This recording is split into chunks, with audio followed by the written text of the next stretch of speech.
You ready? Yeah, I'm ready to talk some dynamite. Yep. All right, let's start with dynamite. Well, welcome to Saturday edition of AgostoAllElite podcast, where we're reviewing dynamite and rampage and other important stuff. Let's start with dynamite. Yeah. So, well, when was it? 2 days ago. It was AEW Dynamite on Wednesday, Yes. and there was a lot of good matches. hmm Let me just go through the matches again, just to kind of remind ourselves, and then I'll start with the one that went first. Okay. So we had Adam Cole, Young Bucks, and Red Dragon versus Dynamite versus Blondes, Lee Johnson, and Brock Anderson. We Yes. saw we saw Lance Archer go against Wardlow as well. Serena Deeb versus Hikaru Shida had a Philadelphia street fight. Sammy Guevara and Scorpio Sky had a ladder match for the TNT Championship. And in a Owen Hart Foundation tournament qualifier, Dex Harwood wins. I'm sorry, Dex Harwood versus Cash Wheeler, two tag team partners, and that's the one that we are gonna start with. Owen Hart Foundation tournament qualifier, tag team partner versus tag team partner. What did you think about this match? That match was good, well put together. We had moments for FTR Bald and FTR Beard, but in the end, FTR Bald gained the victory. And it was a pretty good match. We saw some Bret Hart match style moments, and it includes the Owen Hart versus Bret Hart match. Yeah, I saw a lot of things on Twitter too, like callbacks. Some from Owen Hart versus Bret Hart, some from I think it was Bret Hart versus Razor Ramon. Others, other matches with Bret Hart in them or Owen Hart in them. Uh, I know the finish for sure was Owen Hart versus Mr. Perfect, where you know you roll him up or something like that. It was a lot of different odes to the Hart family, and yeah, Dex Harwood got the win. I really liked this match. To be honest, it wasn't as good as I thought it was gonna be. It was a great match, obviously, but it wasn't. I was expecting a little bit more, but I guess television is a thing, and if it were on a pay per view, I'm sure it would have been better. But it was a great match. Dex Harwood versus Cash Wheeler. Obviously, they're um, tag team partners. They have love for each other. Dex Harwood tweeted out the other day that wrestling is like sex. Uh, you know what I'm saying? So like that Dex Howard must really love Twitter if he's comparing it to something like sex. So yeah, during the match, kind of Dex Howard kind of like I poked Cash Wheeler, and that kind of made uh, it was kind of ambiguous who was a heel, who was a babyface. Maybe it was Dex Howard for doing the eye poke, but maybe it was just a natural movement, and Cash Wheeler would have been, I don't know, considered the heel of that match. But I don't know. It was a good match. It was, as you said, well put together, and Dax Howard is gonna advance. So hopefully he does well. I'm sure he's gonna give it 100%, and he's gonna do a lot of great matches for this tournament. Yeah. You got anything else to say about this match? I also didn't say, like, in the end, FTR won't break up, and this was a great match between two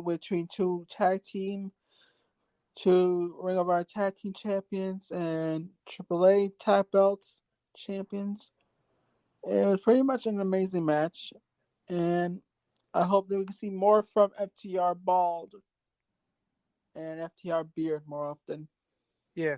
One thing that kind of like came to my mind, I guess a question. So Dax Howard is going to be in this tournament. He's going to be a singles competitor for a bit now. Like a little bit more now that he's going to be in a tournament. Um, do you think this kind of like hinders their chances of aspiring for the AEW Tag Team Championships? Because they've been vocal about wanting to be AEW Tag Team Champions, and it was looking like they were going to be the next champions after Jurassic Express. But maybe this singles run for Dax Howard is going to hinder that for a bit. Maybe Cash Wheeler goes on a singles run as well, just not in the tournament. Maybe going after the TNT Championship against Scorpio Sky, which those matches would be pretty good too. Yeah. Yeah. Yeah. So should we go into the next match? Yes. All right. So the next match, I believe, was Lance Archer versus Wardlow, Mm-hmm. and this was I. It wasn't necessarily a slapping contest like we've said in the past 2 times, but Wardlow kind of brought out different a different move set, and it was pretty spectacular. What do you think about it? It was pretty fantastic. It was a great match. Warlow, it was like a meat slapping match. We had Archer, a monster, and Warlow, the war pig, breaking through the barriers and performing Hurricane Rana um, on Archer. It was a great match. We had the Powerbomb Symphony for the victory for Warlow. It then does further the feud between Warlow and MJF as usual. And for next week's opponent, he just says, "You can't teach that." Meaning that Big Cass will be making his AEW debut facing Warlow next Wednesday. Yeah, what do you think about that? What do you think about the insinuation that Big Cass or W Morrissey is gonna go against Wardlow next week? I say it's a good thing. We're gonna see the progress as William W Morrissey does, like a progress for him. Can he handle the big times like AEW? I mean, I'm sure he can, just maybe not Wardlow. Wardlow uh, is probably gonna beat him in this match. I mean, that's the whole point, right? But yeah, this was a good match. You know, Yeah, people were kind of quiet during the beginning of the match, but the the Powerbomb Symphony is very much over. People really want to see it, and especially once you get to that third, fourth one, people are really clamoring for more. And that puts Wardlow over really well, and it people people are gonna go wild and crazy once Wardlow power bombs either Sean Spears or MJF. It's gonna be a pretty good thing, but hopefully this comes sooner rather than later. yeah, mhm, yeah, All right, so next was the women's match, the Serena mhm, Deeb versus Hikaru Shida in a Philadelphia street fight. mhm. What do you think about this match? Serena Deeb got the win, and what do you think about it? It was pretty much it was a weird way for D to get the victory. I thought Sheeta should have won. This was a hard hit match. Sheeta should have got the victory. But it was still a good, amazing match. It was hard hitting. It was like weapons everywhere. Cena D, Sheeta. It was actually a little early. They put the match a little earlier instead of the 9:30 spot in AEW fully. So at least it proves that Tony Khan is treating women's wrestling with respect, and we might get a women's revolution in AEW. Yeah, well, I think I said in our preview that Hikaru Shida should probably get the win, but I also mentioned that it was going to be an even contest, that really didn't know who was going to win this match. And I had forgotten that Hikaru Shida had beaten Serena Deeb last time before getting injured. Yeah.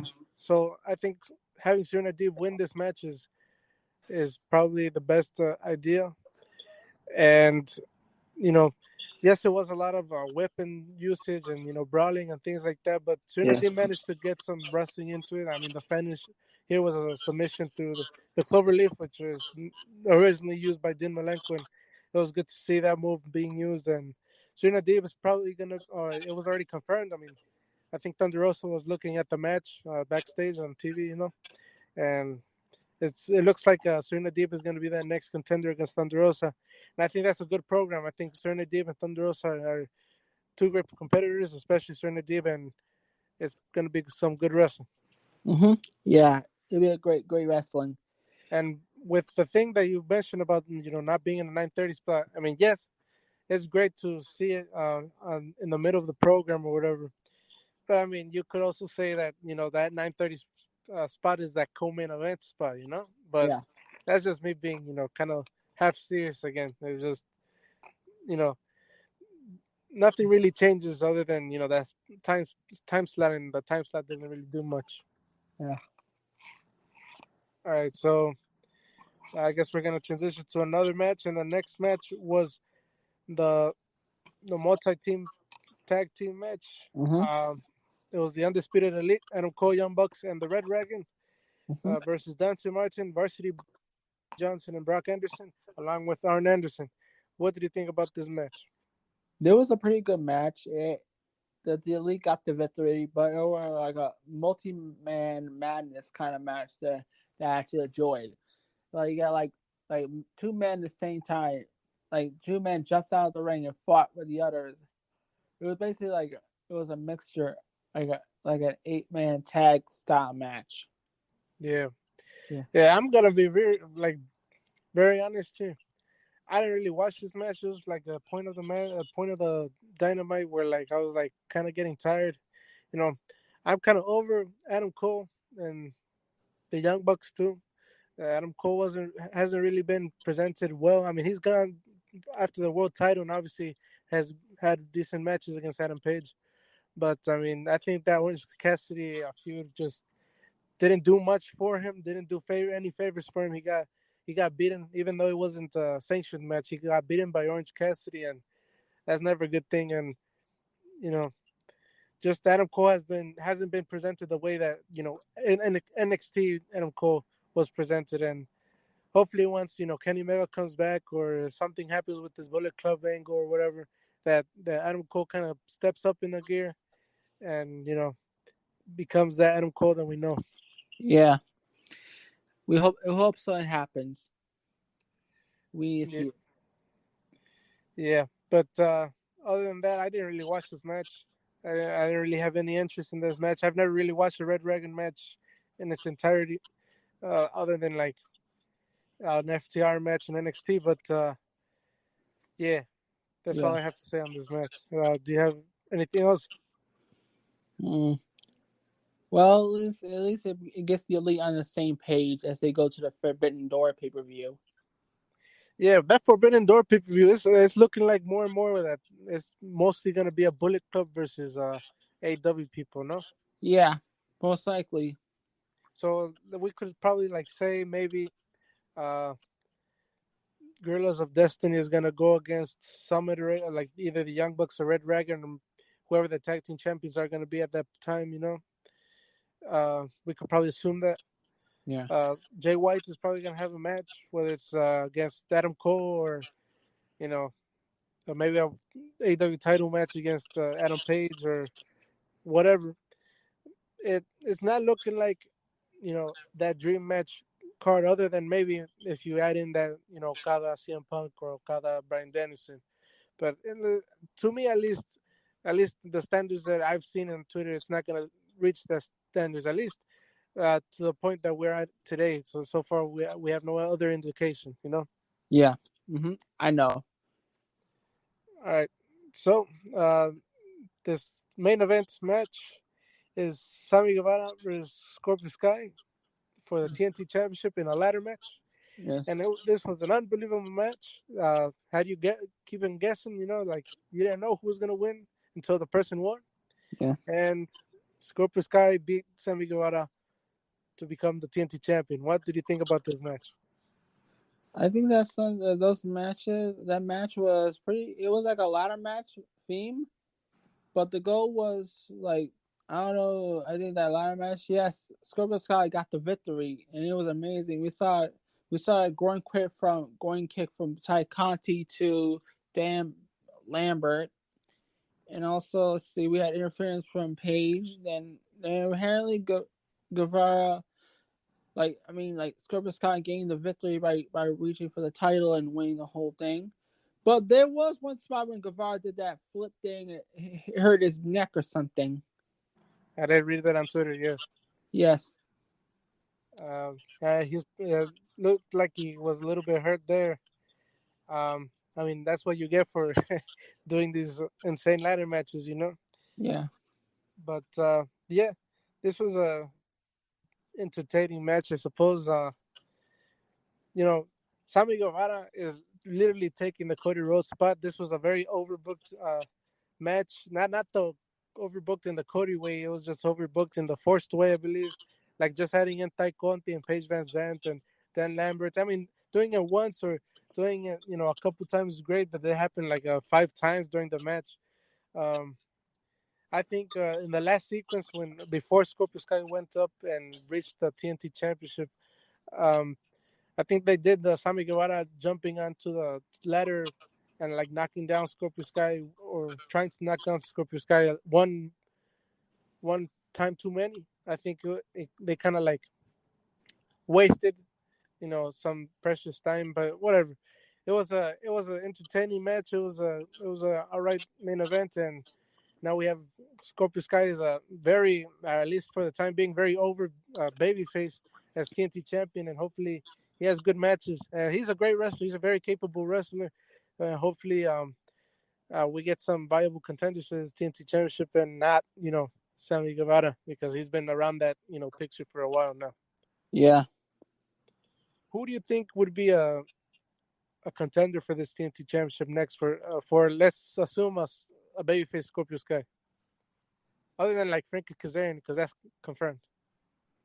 I think like how about Ethan Page? He could be a good contender.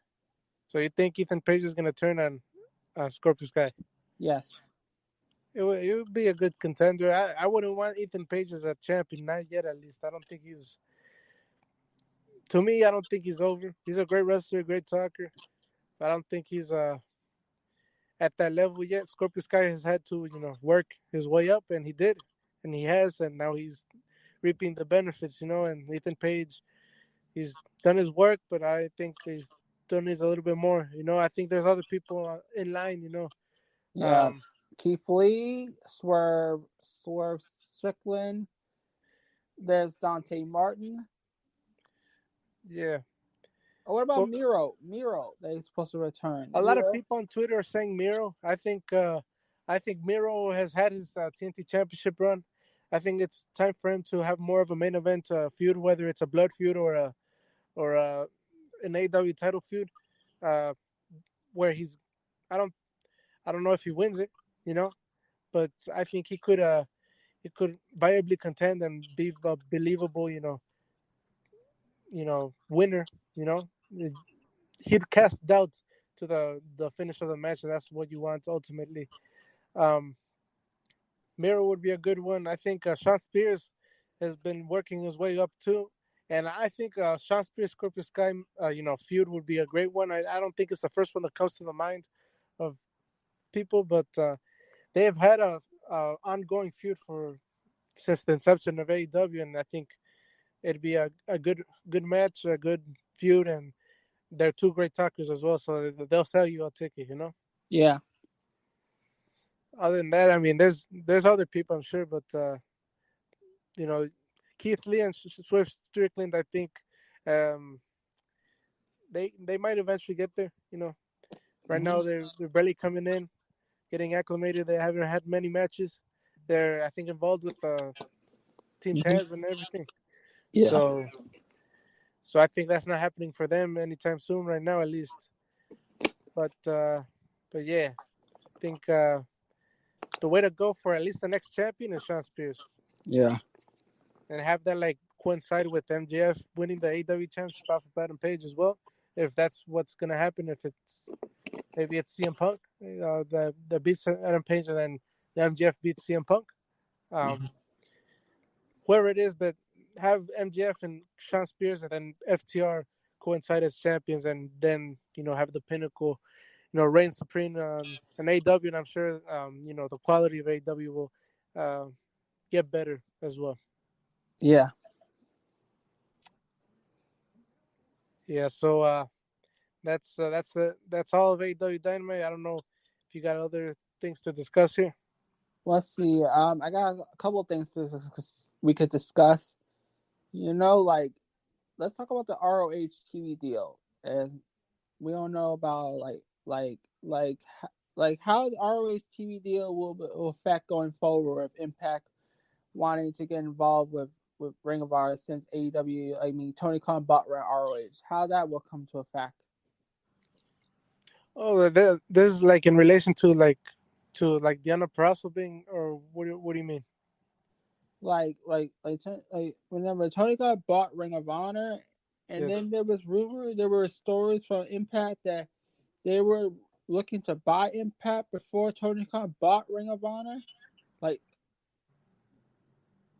something like that, and they were because of that there were a bit of there were like problems between Impact and AEW because of that.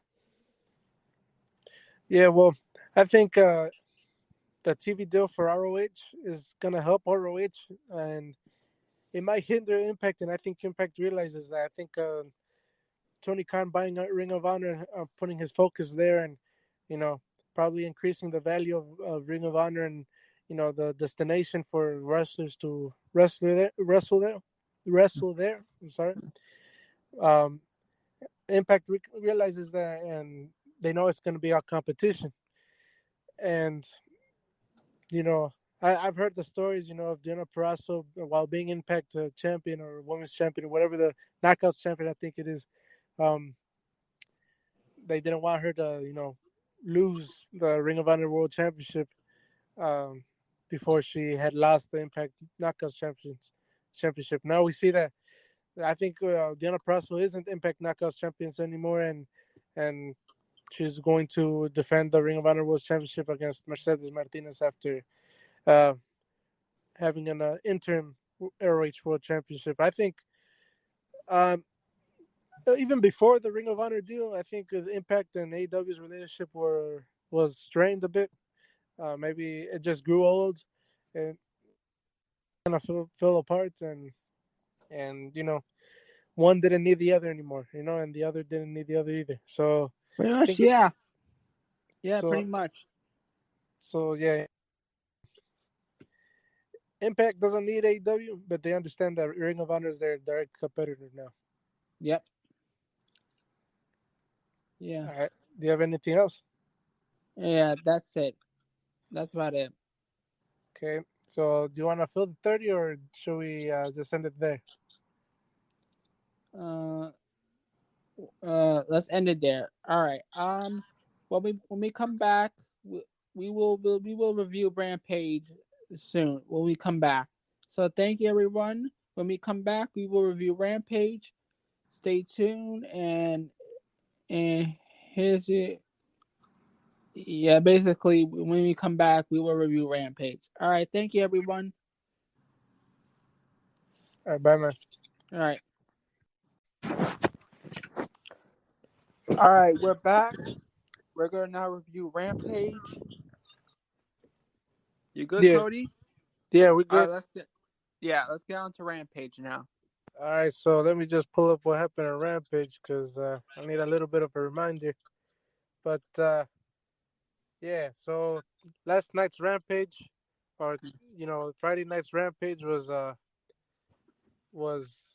these were the matches. I'm just gonna go through the matches. Darby Allin went against Swerve Strickland, then Jade Cargill and the baddies, who would be Red Velvet and Kara Hogan, went against Nightingale, Blue, and Adora. So Sky Blue and Adora, and then Keith Lee went against Colton Gunn. Yeah.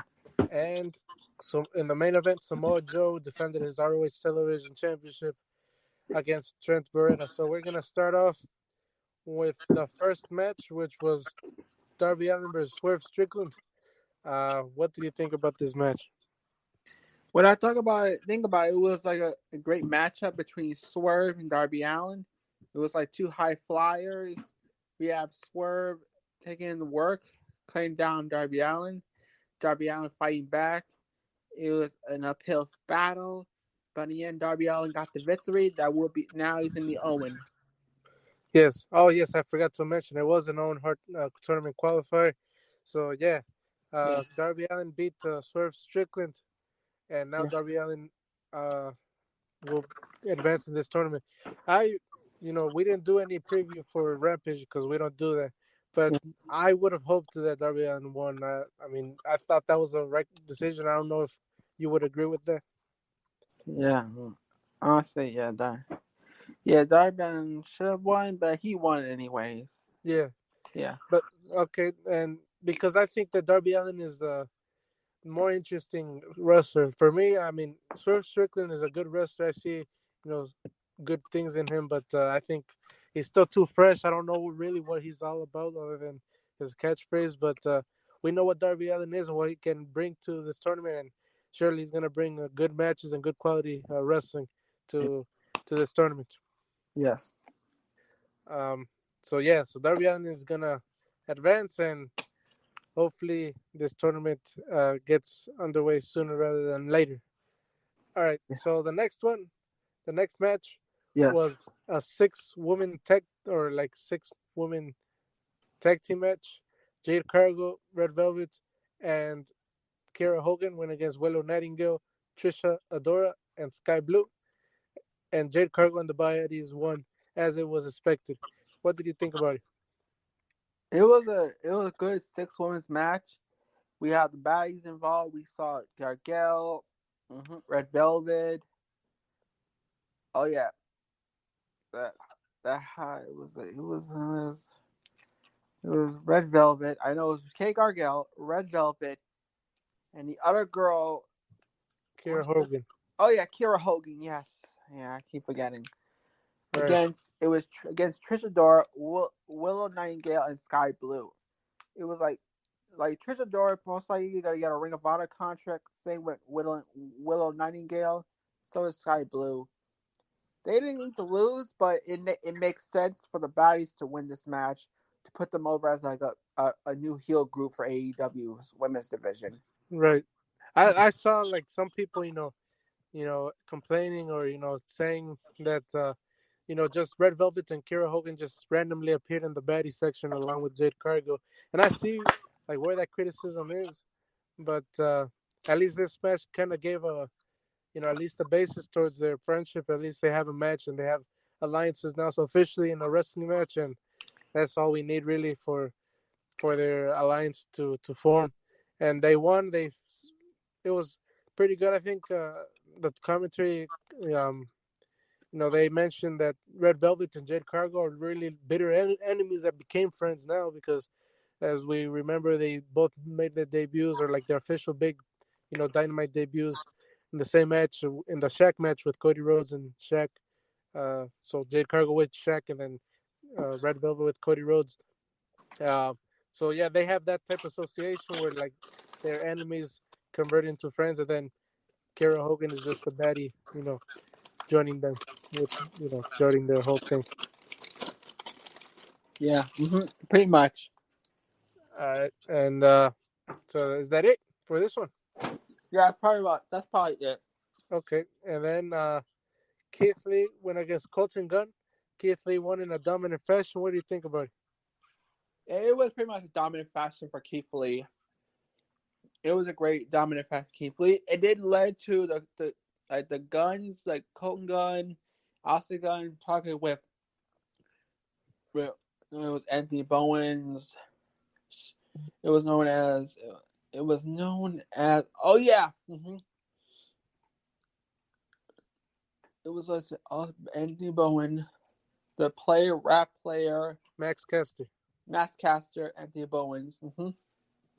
Yes, they had a promo afterwards after losing, right? The Gun Yeah. Club and I think they like challenged each other to a match. Maybe it was in Dynamite or something, but they're gonna have some type of match or they're gonna team up with each other, something like that.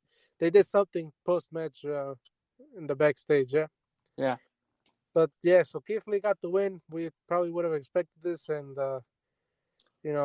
people really like Keith Lee. I'm not really. I've been, I've said before, I'm not really that much of a Keith Lee fan, but I can't deny the people love him, and this is how you should be presenting him.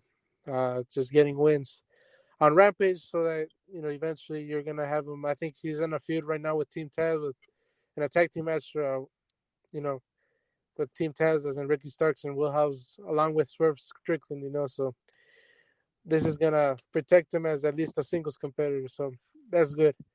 So then, I mean, I'm just gonna mention this. I think Sean Spears had a promo and basically just telling Wardlow like to look out and I think Sean Spears is really a great talker. The promo that he had on Rampage was pretty good. Um, One thing that I noticed is that now that he's more cartoony, I guess that's what AW has pushed him to do now, since I guess people like the cartoony nature of Sean Spears and not like the actual serious pro wrestler.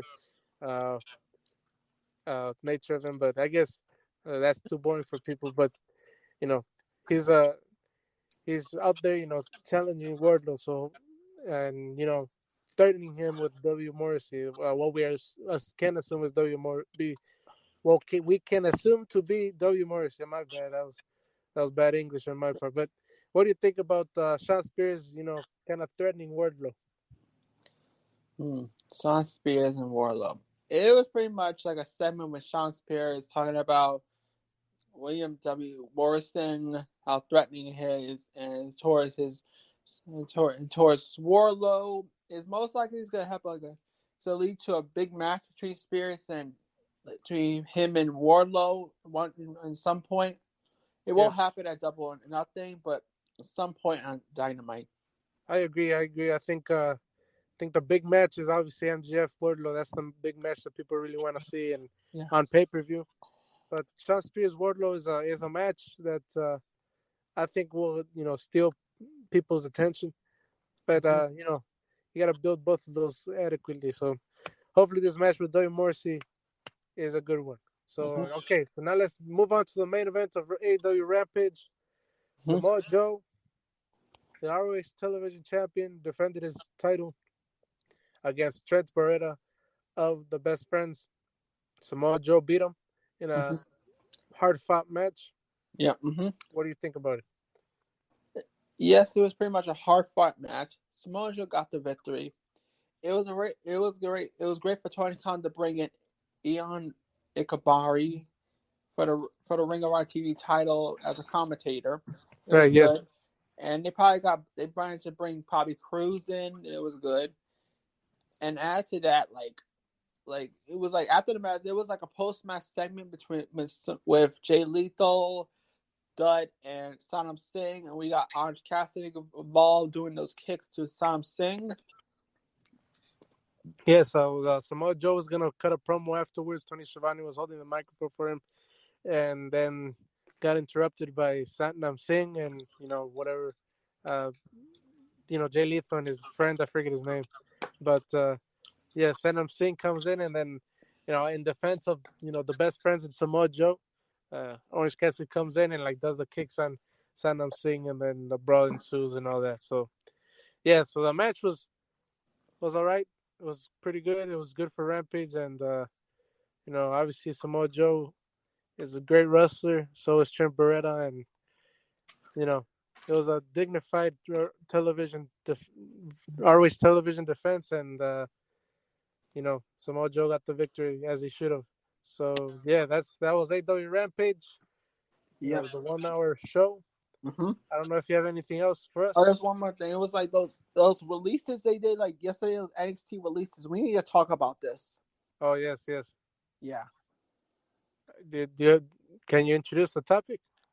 Yeah, I'll introduce the topic. Like there was like 9 or 8 NXT stars being released, and most of it was Harlan, mostly Parker Bordeaux, Dakota Kai.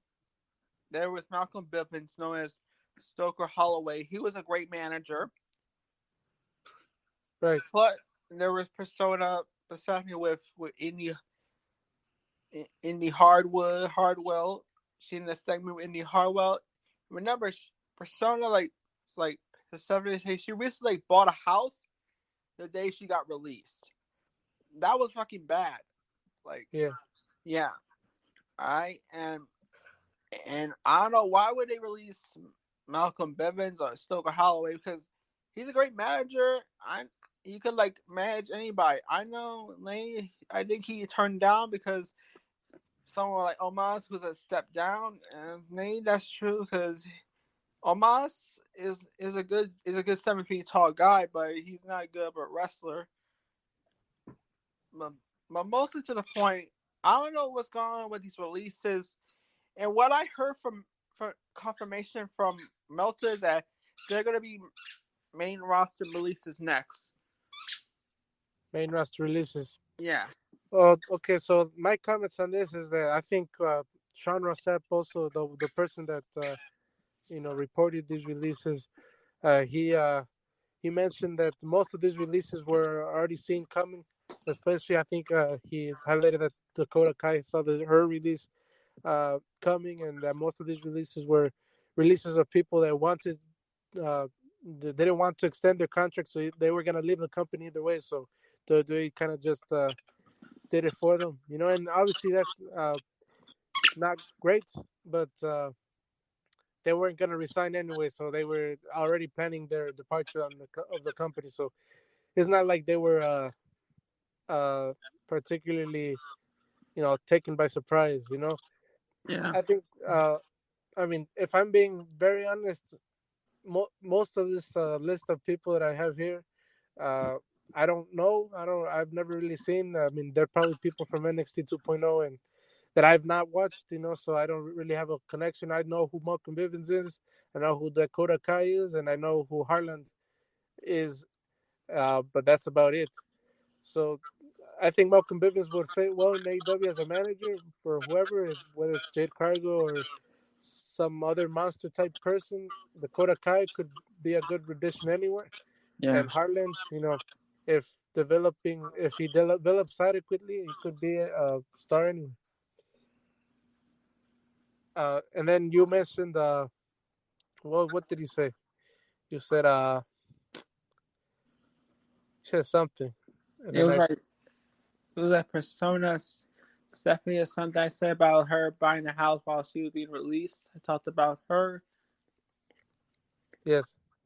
No, you, okay, whatever. I was not gonna remember, but yeah, that's what I think about these releases. These releases, obviously, they impact them directly because they're not gonna be working for WWE anymore. They're not gonna get that paycheck anymore.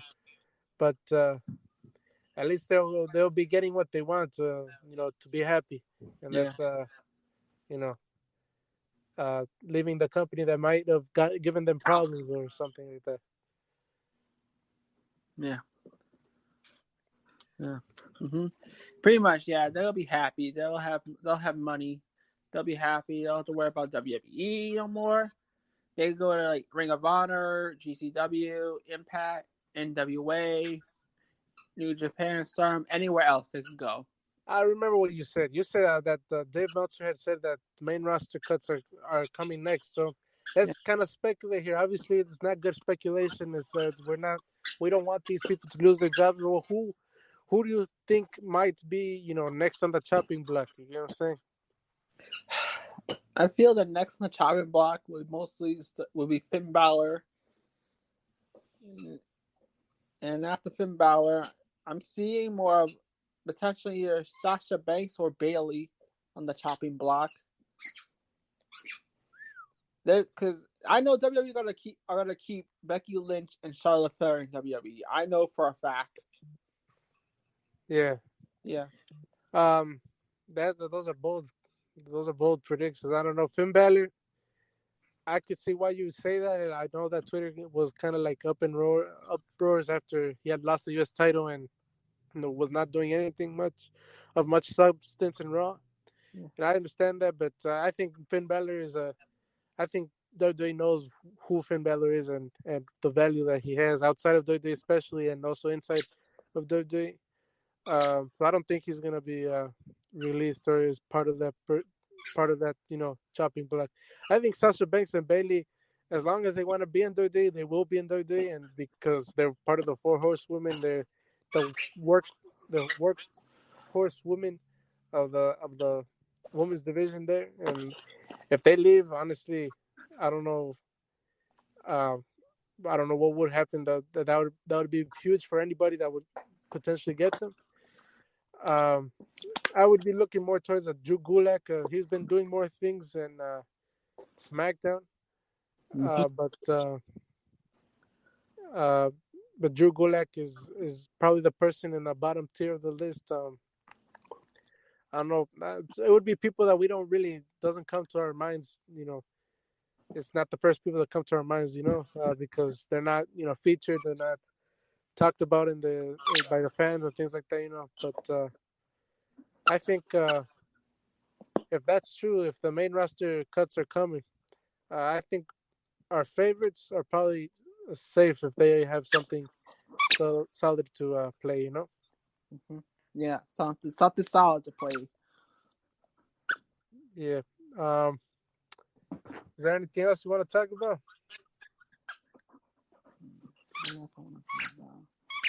Let's see. Well, let's see. I would never. I went to that space thing like last night. Yesterday, that space thing I did where they had a special guest like Moose. It was on Twitter. I was talking to Moose like on Twitter. Like I only got one question. They told me one question to Moose, and I told Moose, "What's your honest opinion on Tony Khan?" And Moose's answer was he said that Tony Khan was pretty much an okay guy, and he respects his work, mostly like that. So you asked Moose a question, Moose, the Impact champion, Yeah, and on Twitter, did he have like a Q&A or something? it was on Twitter Space. Twitter Space. Yeah. And he said that Tony Khan is a cool guy. Yeah. That I mean, I would believe him. I mean, from all accounts, I'm sure Tony Khan is a great guy.